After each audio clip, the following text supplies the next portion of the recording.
Chris Regina, executive producer and executive at SYFY.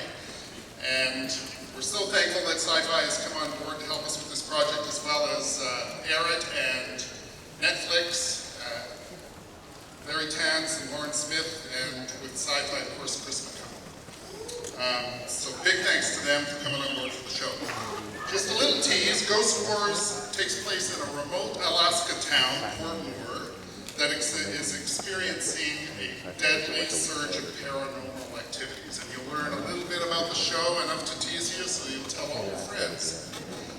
Watch the hell out of it. I'd like to bring out our pal. Come on out, everybody.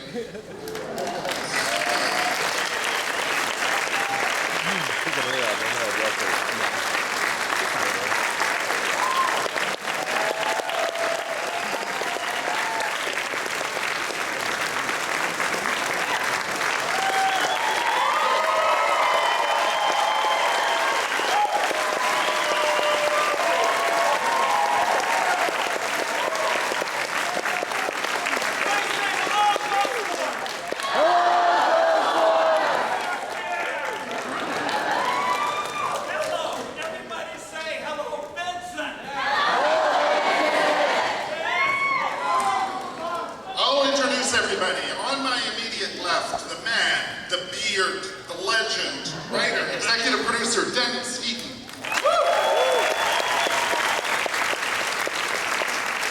And played Roman Mercer, rock star good looks and acting talent to boot, Avan Jogia. Next to Avan, the lovely and talented Kandyse McClure, playing our showrunner, creator, writer, director, executive producer, Simon Barry. Star of stage and screen, Vincent D'Onofrio.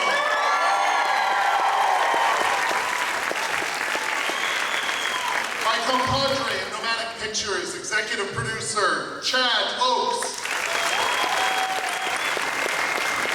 There's rock stars, and then there's rock stars with acting talent to boot.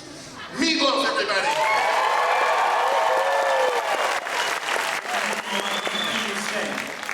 These chairs are really fucking low. I'm going to ask the panelists certain questions, and then we're going to show you a teaser of our show, and then we'll open up questions to the audience. So I'll start off with a question for Simon and Dennis. How would you describe Ghost Wars to someone? And what is it about the show that sets it apart from other paranormal dramas? Why don't you go, please? Well, I think this show is different from other paranormal dramas because we have an amazing, talented cast. This cast of actors is not normally found in paranormal dramas. You get movie stars, TV stars. I still can't believe we got this cast. Seriously. So that's one. Number two, I think we're trying to make a show that I think fans of John Carpenter, Sam Raimi, John Landis, and a little bit of Kubrick fans out there might enjoy, because we're trying to kind of dig down into what made the horror of the 70s and 80s so much fun. And I think when you see the trailer, you'll understand what I'm talking about, and then the show, too. I'm going to throw something in. We also had Chad Oakes and Simon Barry, okay? Yeah. Come on! Good guy. I like him dearly. Now Dennis can answer the question, because he's the smarter of the two of us. Well, you took all my answers that I was working on the flight, so thanks for that. Just from the personal experience, I grew up with a love of horror films, so getting to download absolutely everything into this show is what's been setting it apart for me personally. This is unlike any genre of paranormal horror show I've ever seen. So. Because it's got puppets and there's puppets and a lot of puppets. Yeah. I have a question for Chad. Chad, talk to us about Ghost Wars and how it came to be and how you put this amazing cast together. Well, it was an idea and thoughts that came actually incubated internally at SYFY with Chris Regina. while we were filming season 1 of Van Helsing up in Vancouver, when Chris was up, we were talking about what we're going to do next. It was such an incredible joy to work with somebody that gets the genre, gets the audience, and gets what we do. So we were, again, trying to figure out what we were going to do next while we were doing the first one. And it actually came from them. And then, of course, the idea was, who are we going to do? Who are we going to get to help create and make this show a show? And we put a very short list together of showrunners. Simon was at the top of the list. He was also 3 doors down in the offices. So it was literally 2 meetings, and we found ourselves an incredible showrunner and leader for this. And then it was get this thing financed. After SYFY was in, of course, and the producers, Mike and I, own Nomadic Pictures. You've got to, it takes a village to make something. So we took it out to the market. Fortunately, with the team that we were putting together, had multiple offers, and our good friends at Netflix came aboard, and we couldn't do this without them. So hats off and kudos to those guys. And then it was the fun part for me as an ex-agent. Who do you put in the show? Who do you as the pilot comes out, who goes into what role? And we actually started with actually me, because he and I had met a year ago, potentially on Van Helsing, and it just wasn't the right role. We both felt for that. And actually the first person cast in the show was me. Thank you for saying yes, by the way. This man started as an actor, and then he got busy with his music career and kind of got him away for how many years? 30 years? 40 years? No, it didn't really, sort of on and off. I was doing films on and off. People just don't know that. But if you actually think about it, people know the Rocky Horror Picture Show, right? Yeah. Now, if you think about the Rocky Horror Picture Show, and when Better to Hell came out, you'll realize that I was an actor before I was a singer. And when we were trying to get Better to Hell done, the record companies used to look at me and go, "No, you're an actor. Actors don't make records. You're like Ethel Merman." Now, to me, Ethel Merman, that was a compliment. So I was perfectly happy with that. Well, we started with me. And we're so fortunate, so lucky. And then it was just a matter of, who was our father Dan? And the list was very short, long as distinguished, and the artist, Mr. Vincent D'Onofrio, come on board.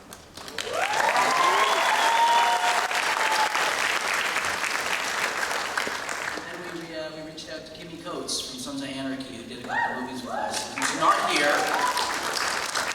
Fucker. He's in Buffalo. He called me this morning and says hello to everybody, and he promises that you'll see him very soon somewhere else. So anyway, and then Kandyse, Kristen Lehman, and then it was we were trying to figure out who was going to be literally the stories being told through the eyes of Roman Mercer, and our pilot director David Von Aken was talking about this guy that worked in Tut. He was just, and then Morris Chapdelaine, where he was, our associate producer said, there's this guy from Vancouver, Avan, he would be perfect for it. So, and again, just couldn't say thank you enough for this great cast that was assembled. So it's a great team.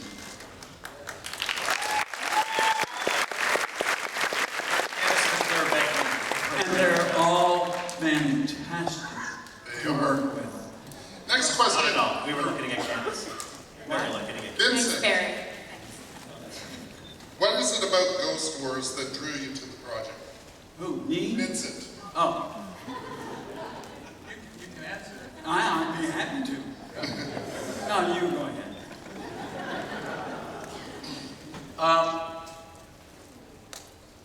Okay, maybe you should. Okay, I will. See, Vincent, deep down inside, has always wanted to play a priest. And in Ghost Wars, he's getting to play a priest. And he's getting to play a naughty priest at that. And he likes that. Maybe I should take over.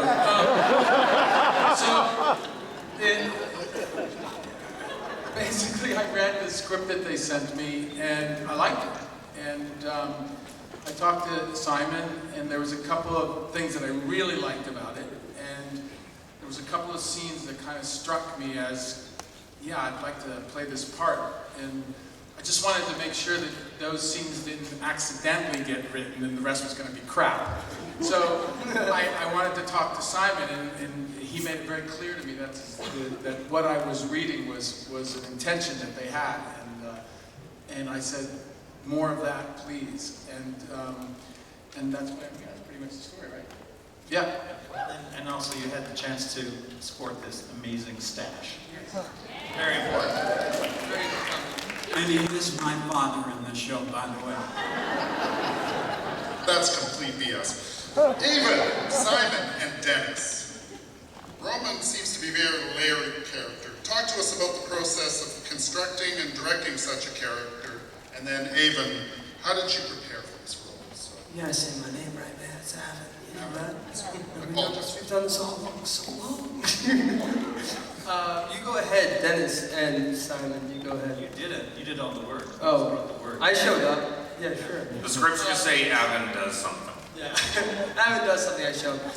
You know, I'm playing an outsider, and that's always kind of one of those things you're like, oh, it's like a very broad stroke sort of scenario. Oh, he's an outsider. But the idea of playing someone who is aggressively an outsider and by choice was sort of the way that I wanted to go about Roman.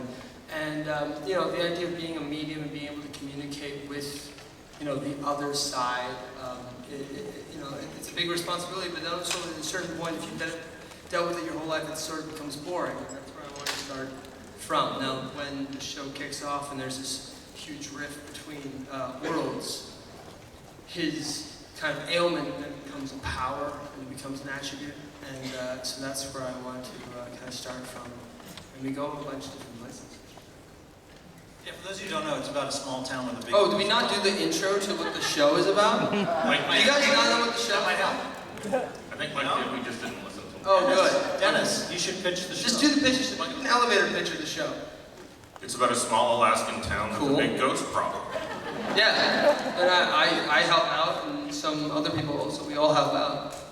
It's a town called Fort Moore in Alaska, and you can only get out of that town 4 months a year, and you're trapped for the rest of the time with all the jerks in the town, okay?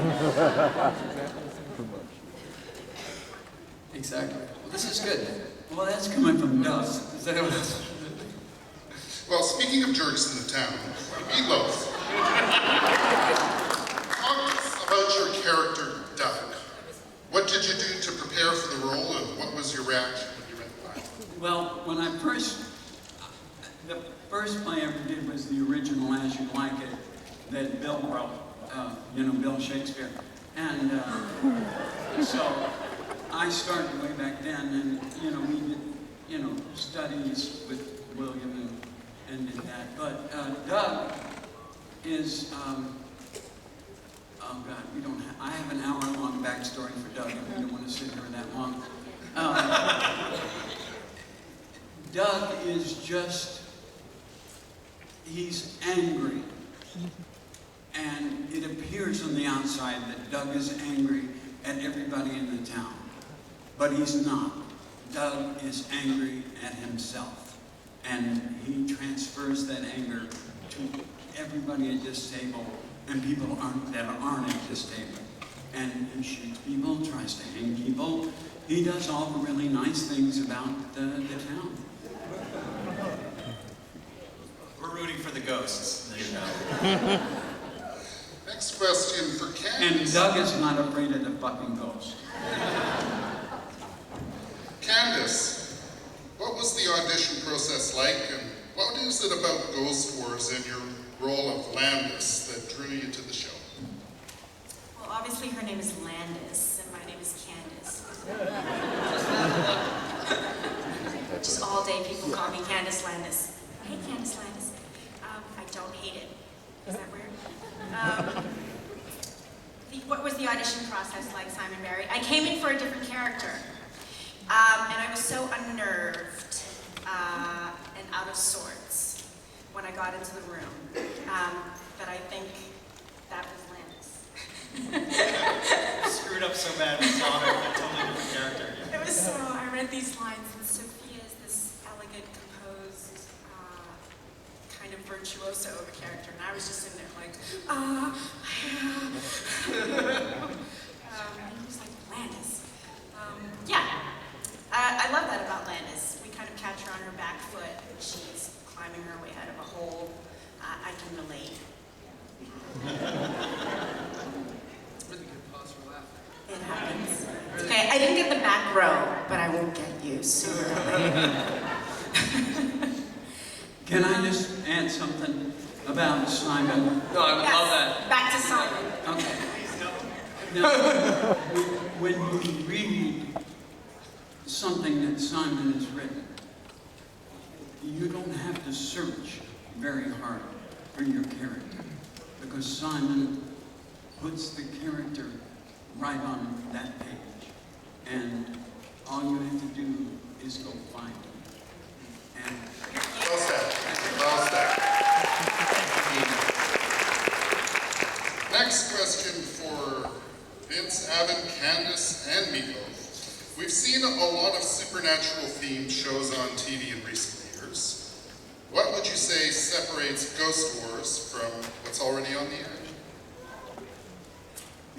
you go first. Well, thank you. I haven't seen any other. Oh, that was my answer. Number one. But I can tell you what's cool about this one is that these people in this town have been through hell because they live in Alaska and it's a small town. So just the climate that they're in, the weather, the storms, the ocean, I mean, the economy. This is a town that, you know, these people are not weak. They're strong people. They've been through a lot. And then this hits them. This kind of,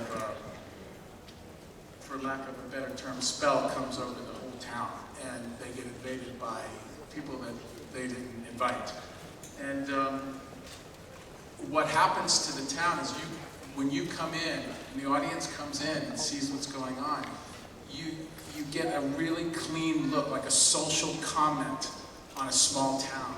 All the relationships, where they were and where they get to because of these ghosts come. And that's the main thrill of it for me, is that everybody changes and everybody's affected. And the good people get really good and the bad people get really bad. And then there's a few that break through and surprise us. But it's all because of what's happening to the town. And I think that's the best, most exciting thing for me about the show. And I'm with Vincent. I've never seen him. Wait, he's not with me. No, Vincent's married, but I was hustling the entire plane ride. I'm with Vincent. I've never watched any of those other shows. The one thing that I would add to what Vincent has said, it is about a small town, but it's not a small town in Kansas. It's a small town in Alaska. And that is really isolated. So if you're a small town in Kansas, you can still get to Kansas City, but we can't get to Anchorage. So it's really... I have watched all of the other shows. I would be honest with you guys. I have watched a lot of it. I would say that this show, the cool thing about this show is it really owns and leans into the themes that, like you're saying, George Romero, Kubrick, people who have created the language and the grammar of genre, you know, in a way that's so, that's invigorated all of you guys about why we're all here in the first place. And so we lean into that every single time we go to approach an episode. There are these themes that, if you're a fan of the genres and the shows, you get a nice smile on your face. I think you guys are probably, you're probably fans of this sort of thing, right? I think you start to lean into the genre, and it really feels good. And you think you're going in one direction, and is it a ghost show? Is it a insert 5 other genres that I can mention off the top of my head? But that would kind of give away the big spoilers of the show.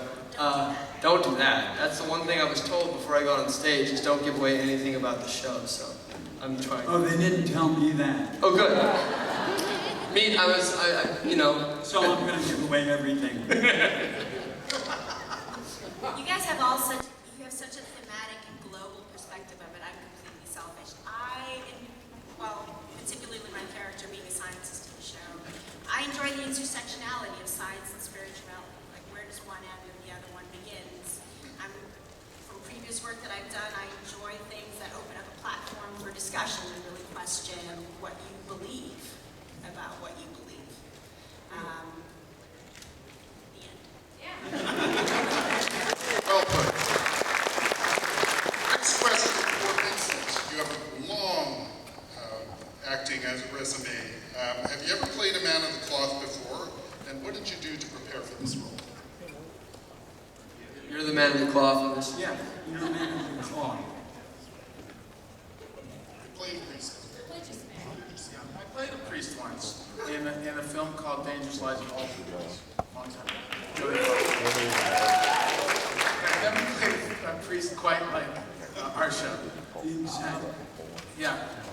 I mean, the truth is that what the preparation I did was all just kind of emotional stuff. I did some research because I wanted to know the proper way to dress and how to handle a Bible and what the do's and don'ts of being in front of a church and doing a sermon. I did that kind of stuff, but only because there's a lot of that there's some of that in our show where I do these sermons. But most of the work was emotional. That my character is he's on a journey from the minute you meet him, and it's purely emotional, and it gets a little weird sometimes, and kind of fun weird, you know, and a little crazy. I've done a lot of crazy scenes in this show. You want to talk about the crypt? You want to talk about the crypt? I don't want to talk about the crypt. If you become a fan of the show, you'll know what the crypt is. Right now, it's cryptic. Well, 10 points. Dude, I had to say it. What am I going to say? The preparation was just purely emotional, and still is, because every time we approach a film, every time we approach a scene, even just a day ago, I have to go in with my professional hat on and pull up emotions, and there's real acting going on in this show, and it gets quite intense. And just yesterday we did 2 very intense scenes. I think what drives my character most is emotion, so I have to come prepped and ready for that every day. Thank you for that. We're so lucky to have you. Next question for Simon and Dennis. What's been the most fun aspect of getting to create this isolated supernatural world? The catering's really good. Catering is really good, actually. You don't talk about that? The catering's amazing. I love catering. Really good. Vancouver for the scenery, stay for the catering. I'm just finishing I can give an example. I'm just finishing pre-production on an episode right now, and there's a character in it that we've nicknamed Prosciutto Man. It's a lot of fun here. Yeah. Yeah, I think the fun is we're trying to push the limits every episode with either the emotional highs, the emotional lows, the shock value of something that people haven't seen before in a paranormal show. We're trying to tell a story also about bias and human perspective, so that in the world of paranormal you can approach it from the humanist point of view, like an average person. You can approach it from science, you can approach it from religion, you can approach it from the point of view of someone who has paranormal powers, like Roman, the average character. And that's fun because every time we sit down to collaborate, either as writers or just with the actors and directors, we're always looking at a new way to tell something that has been told before, and how can we make it fresh and different and exciting for you guys, essentially. I'm a genre fan, so I'm a pretty tough critic because I feel like I've seen everything. So how do you approach doing a show like this when you are jaded and feel like you've seen it all? And that's a challenge, but it's a good challenge, and we have a lot of fun doing that. Dennis and I laugh constantly at the depths of deprivation we can go to in terms of coming up with something disgusting. It's problematic. Most of the time it gets thrown out, but sometimes it gets through, and we get to shoot a scene that we look at each other after and go, oh my God, they let us do that. This is great. So that's fun. That actually for me is the collaborative process. I think even if you're not a fan of this genre, Yes. that Ghost Wars is so different that I think Vincent and I will even watch it. Not together.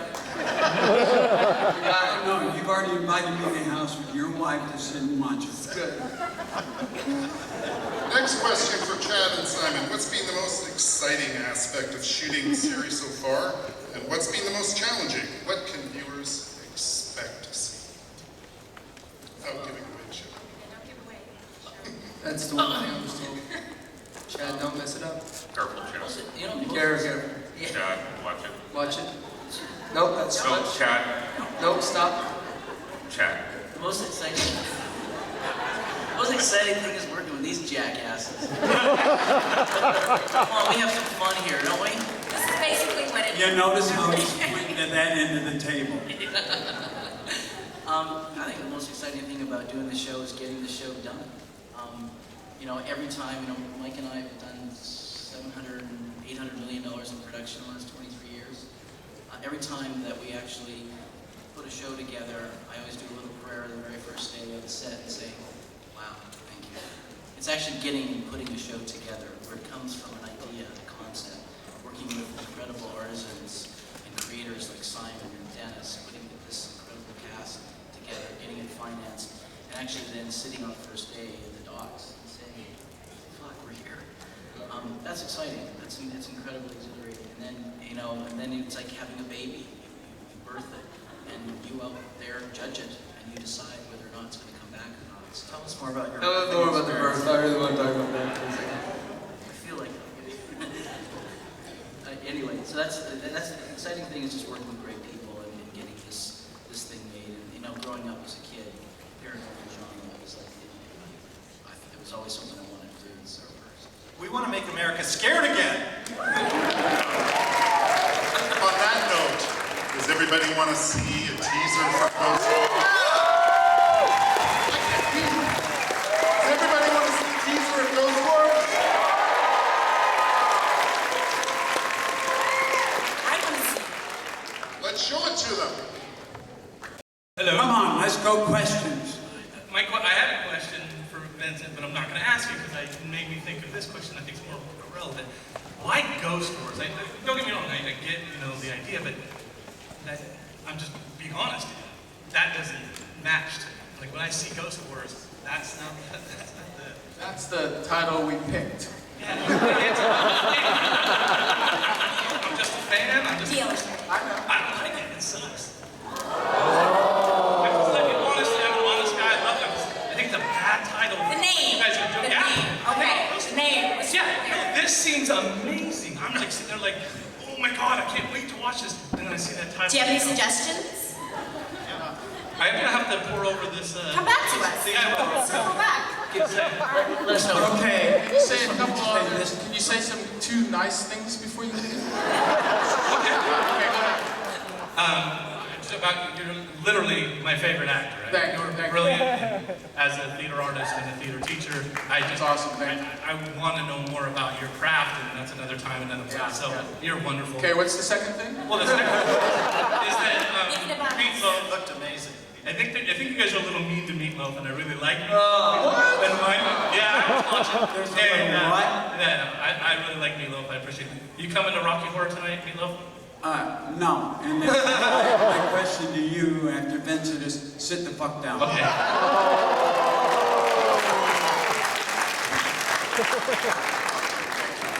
Can't mess with a rock star, dude. Hi, how you doing? Hi. I'm very good. How are you doing? Let me guess, you didn't like the title. I think it's great. Oh, good. I think Okay, so you don't have to sit down. How you doing? You alright, dude? For Abby, I'm good. You good? We're good. I'm good. Am I gonna see you like after this? Yeah. Alright. Sure. Where are you going? I don't know, we're gonna find some. I'll see you outside or something. My question's for Avan. What character would you say this character character is most like that you've played before, and what would you say it's least like?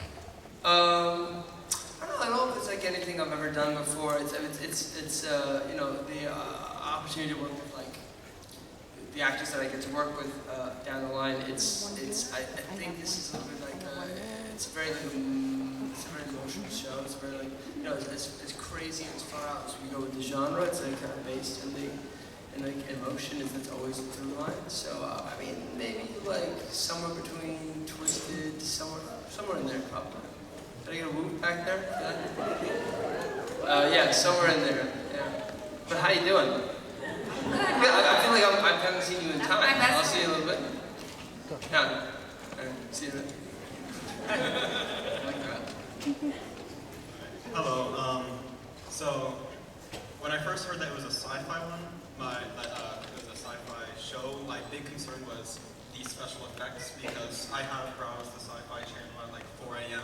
on a Thursday morning, and I've seen some very terrible. Hasn't done that, you know what I mean? Oh, most of my 4 a.m. like nighttime stuff, mostly Friday. It's been some lows. Yeah. But watching the trailer, your effects look actually amazing. A little bit too good, in my opinion. Everyone's like, okay, sit the fuck down. It's not good, it's too good, what do you want? It's so good that it hurt to watch. nice. Perfect. We appreciate your honesty. Thank you. Yeah. So the question there is what? What was it different about this than some of the other shows? Like basically special effects, CGI. How did you guys get it done? Well, Awesome. thank you. I have a philosophy that I've tried to implement into all the shows I've done, from Continuum through to Helsing, and worked with really talented people. But the idea is that we do less better, because we can't compete with the big expensive shows, and so we choose to make our visual effects story points, which means that we're not trying to compete on the same level as a show that's all spectacle. And so really it starts from there, and then you find that most talented craftspeople and artists and collaborators who see the same vision of the show and want to tell a story with you, and then you let them do their job, really, is get out of the way. Thank you so much, Avan. You're everything I want to be style and fashion-wise. This one's You're everything I want to be style and fashion. Let me see your hat. What's going on here? This is a look, man. This is great. I love this. Oh yeah, Sad Boys. Yeah, I love this. All right, take care. Hi, first of all, this looks really amazing, and I've had a lifelong interest in paranormal. My question is, when you researched the show, did you look at the reality TV aspect of ghost hunting, or did you lean a little bit towards the more scientific, like with Lloyd Auerbach and Dr. Julie Beischel, the Windbridge Institute, that sort of thing? Or did you... I'm going to pass this to Dennis, because he's been dead for 15 years. You're not supposed to tell anybody. That's part of the magic. You know, we all sort of come to it from a different angle. And that's part of the thing about the writer's room that's been so much fun is, you know, we had, you know, one writer, Karen Lamb, who probably forgot more about the paranormal than even Simon and I have ever known. And She may be a card-carrying witch, or Wicca. I think it's worse than that. I think she's an elder god. You know, so it's like I came to it a lot more from the, you know, I want to believe sort of a school of it. Oh, there's a sign that says 15 minutes. So I'm going to take 15 minutes to answer the question. So it's just, we all had our own opinions on it. You know, we had people with a very religious bent to it, a very scientific bent to it, a very just straight up, you know, going on to Pinterest at 3 a.m. and looking at ghost photos because they're cool. Well, Kind of aspect can to it. I add this to you? Yeah. There's not a person sitting in this room that has not seen a ghost, for real. I've been on ghost hunters, and you don't know it, but if you're walking down the streets in San Diego, and it's busy even today going across the bridge, you would have passed one. And how you know is that you will rub your arm, and it'll feel like it's a bit cold. And unless you turn around and bottle that spirit and watch it disappear, you'll never know it was a ghost. I'm not leaving the hotel. That's absolutely true because I'm a ghost. Absolutely nothing to be afraid of. Thank you. Thank you. There. Hi. Wow, sorry. So I was wondering, we saw a lot of different types of like spirits with the shaky ones and also like the scary one with no eye. Freaking me out. But will there be kind of like specificities with types of spirits or zombies or kind of those things? Absolutely. Yes. I mean, Yes, there's, yes. We have a, every time I get a script, I have to read what kind of ghost I'm interacting with. Am I dealing with, baseline ghosts? Or what kind of, these two are, I know they seem unprofessional, but they're actually very good at their job. So they outline a lot of the stuff for us. Have you seen Dennis? This is a man who just described as undead for 15 years. He just lost the George R. R. Martin lookalike contest. Oh. I think he'd win. So no, yeah, no, I've always been like at the guide, their guidance and they're very specific. So Yeah, we have to check sometimes. yeah, we double check. Like what kind of?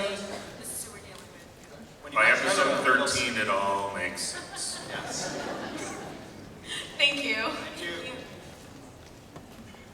So, based on the teaser trailer, it seems like the ghosts and paranormal are the main antagonists. Is that how the show's going to go, or are you guys going to bring some people that are antagonists as well?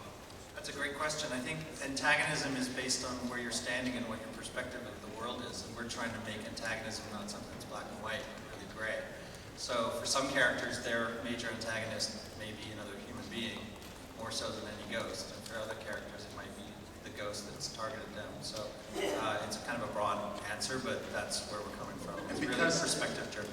And because you're dealing with a town that has a social aspect to it, then even within the structures of relationships, some people are antagonists. It depends on who you are, what your point of view is, and who you're dealing with at the time in the town. A lot of people have different perspectives in the town and judge people in different ways. And that's all going on while these very many different ghosts are putting the pressure on us. Thank you. Yeah. My character's sort of an antagonist. But at the beginning. Well, who knows? Who knows? Who's to say? What? Who's to say? Me.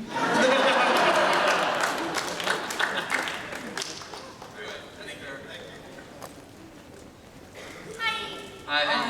My question is, what is your favorite moment on set, and what is your most embarrassing moment on any set? For whom? All All of them? Candace to answer that. favorite set. Go Candace.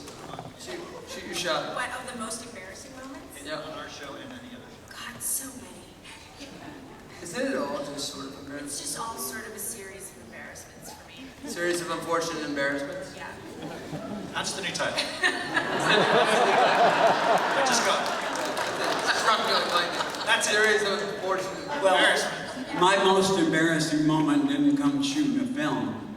It came on doing a TV show in Germany with an audience of 80 million people. And when I work, I have this thing about not wearing underwear. Now, in real life, Fair enough. Now, You want to be limber? You want to Right there, that should be like the... but on this particular show, my pants split in the front. like a Lenny Kravitz And scenario? they were trying to get me off stage, and I'm going, leave me the fuck alone. And then finally somebody held the sign, your pants are split in the front. Amazing. So I took it off. That's my favorite. But it wasn't really embarrassing because you know why.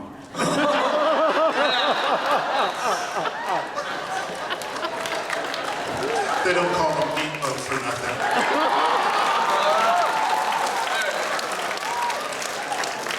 They don't call me sex god for nothing. No, they don't. And hold Earmuffs. Earmuffs. It's an earmuffs. Now, you don't need, I didn't say anything bad. I just told you a straight fact. Facts only. It's a facts only zone. I mean, I don't know. I feel like being an actor is balancing embarrassment embarrassment versus like how much you really want to do it, right? Like it's like at certain points it's like, oh, this is a terribly embarrassing thing that I have to do, but it's also you have to do it, and also like you test yourself by that in a way. Like oh, this is so embarrassing. I'm terrified, so Having the most fun. I should do it. Yeah.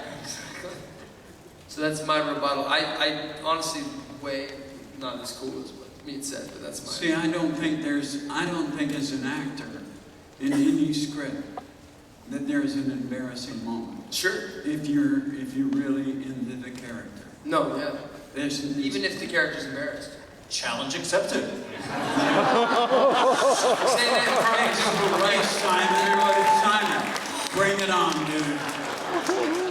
I think that the truth is that humiliation is everything, and that as a performer, the more you drop your pants and run around the set, or at least if you feel like that, that's the best work you can do. It's constantly humiliating, and it's constantly, you can't go on a set or on a stage and have a shield up to protect yourself. You have to be open and ready for failure constantly. I fail on the set every day several times, and it only means that my next try is going to be better.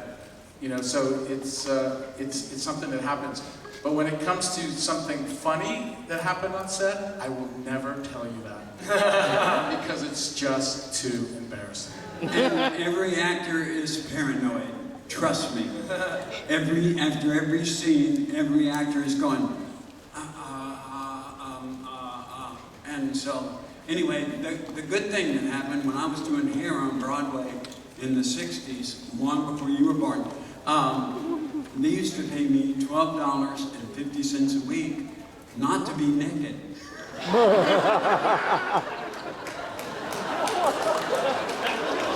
It's got jokes for days. I'm really enjoying this so much. Thank you. Oh, we have 5 minutes. Was that the 5-minute warning? Next question, please. All right, thanks so much. Bye. Bye. Sorry, was that rude? Hey, so just to be clear, I'm okay with the title. But if you choose an alternate title, can it be Meat Loaf Ain't Afraid No Ghost? Yes. Can it be what? Yes. I missed that. That was it. No question. Just pitch it. Yeah, Meat Loaf Ain't Afraid of No Ghost. We have time for one. But we can't use that now. We'll get sued. Originally, I was going to ask about singing in the church, but now I really want to know how Meat Loaf split his pants. Because I'm really athletic. And I was doing splits back in those days. Oh yeah. And my pants didn't agree with it. Yeah. I want to see that. A 280-pound guy doing splits. Everybody fucking wanted to see that.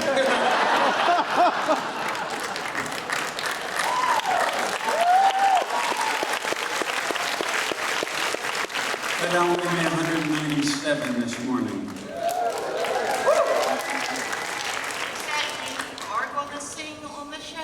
Maybe a duet? No. Duet with me.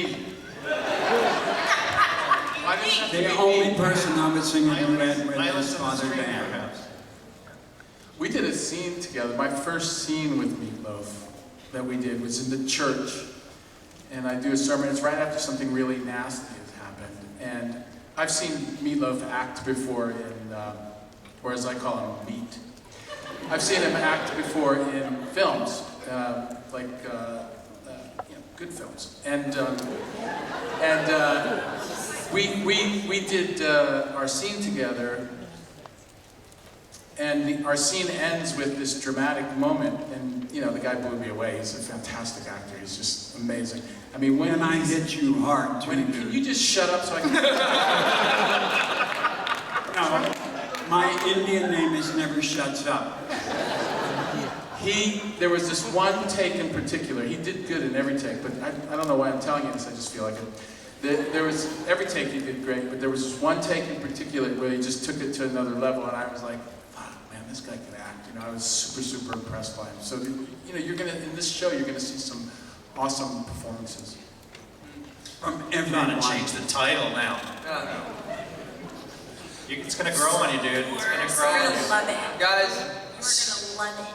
It's gonna grow. Oh, no, it's not time yet. There's still more than 3 people. 2 Let's minutes. do another question. We have 2 Come up and minutes. add another. oh, don't we? Fight like a girl. Come on. You don't upset me. Thank you. My name's Kim Vincent. I'm a huge fan. You're one of the most Hi, Kim. underrated actors ever. Hold on. Underrated. Gotta think.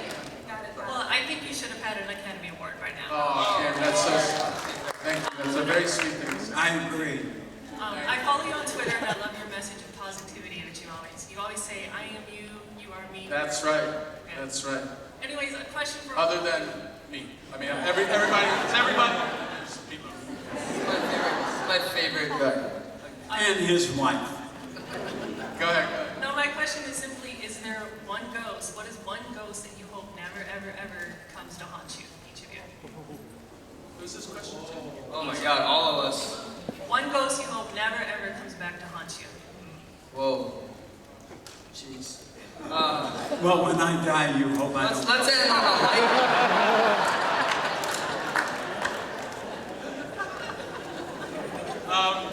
That's pretty much my answer.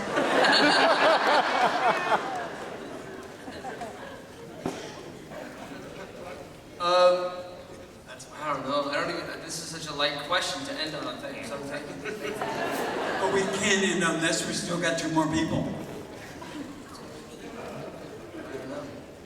Apparently we have to wrap it up. I'll say Casper. The friendly ghost. I've heard it. That was the Everybody, look to your television dial on SYFY. I don't have an official air date, but October. Look for the promotions to come out and spooky month. And watch this show. This is a great show. Nice. Let's give the hand to the panel here.